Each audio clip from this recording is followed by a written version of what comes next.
Hey guys, in this video I am going to show you that how to fix that subtitles are not working in the Peacock. So I will show you the 5 methods to solve this error. I hope one of them will work for you. So our first and the most important and the effective method is that you have to just check your internet connection, that if it is stable or not. You have to just try to restart the router of your internet connection by turning on the airplane mode for 2 to 3 minutes and again turn it off, restore your internet connection and restart your Peacock. Maybe your problem will be fixed. Moving to our second method, just click on the three dots at the top right corner of your browser and then click on the settings.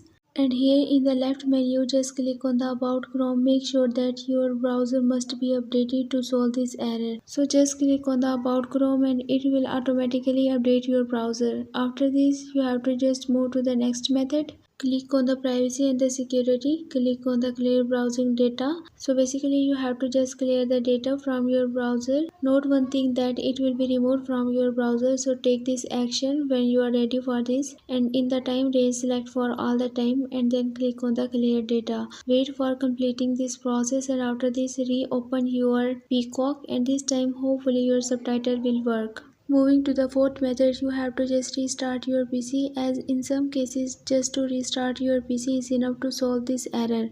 But in the some cases you must need to turn on the subtitles while playing your video. For this you have to just click on the subtitles icon at the bottom left of this page and make sure that you have selected the English in above of the subtitles option. Doing so, hopefully your problem will be fixed. I hope this video will be helpful for you. For more information you can visit my website, whose link I have shared in this video's description. So leave a like and a comment for this video and also subscribe my channel. Let me guide. Thanks for watching.